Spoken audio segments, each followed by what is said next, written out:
I wasn't actually looking for jobs when I saw the advertisement come up, and I thought it was pretty unique, the Birmingham Fellow scheme, because they were willing to take on junior to relatively senior researchers, offer them 3 to 5 years research only time with minimal admin burden.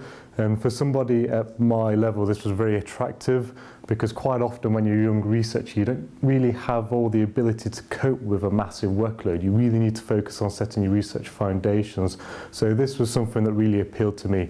And I must admit as well, the possibility of taking on a permanent appointment at the end of the fellowship meant that I could be secure in what I did, and I felt that that would be a large improvement for the research output.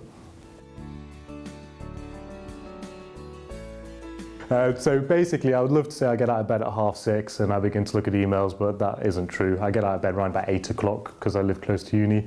Normally go down, watch Piers Morgan on Breakfast Today, have a bit of brioche with a latte, and then I'll get into it for about 9 o'clock.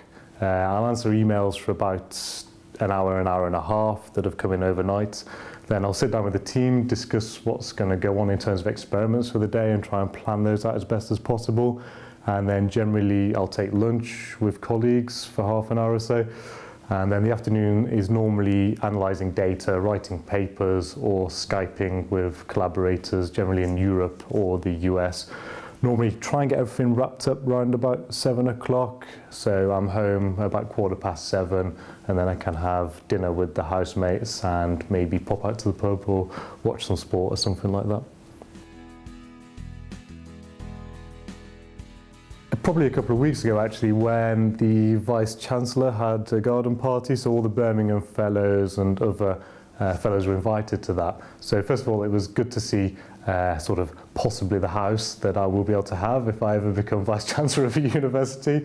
But also it was a really unique experience, because you sat at the table eating your meal and you're looking around and you can already see, you know, sort of the future research leaders sat right there. And these are people that have a formidable reputation already. And I thought that really sort of struck home for the first time, the ambitions of Birmingham to really be competitive with the top universities. And looking around that room, I'm sure that that's something they're going to deliver on. Before Birmingham, the lab was based in London, so one of the biggest challenges was moving people and equipment up to Birmingham and actually convincing them to leave London to come here as well. In addition to that, learning admin at a different university is like learning a foreign language. So only after 6 months have I begun to get used to all the different processes that are in place here. But that's sort of been balanced by the fact that everybody is super approachable here. So whilst I'd say challenges have existed, it's been a lot easier ultimately than I thought, and the lab is actually now back up to 100% productivity after moving only 6 months ago.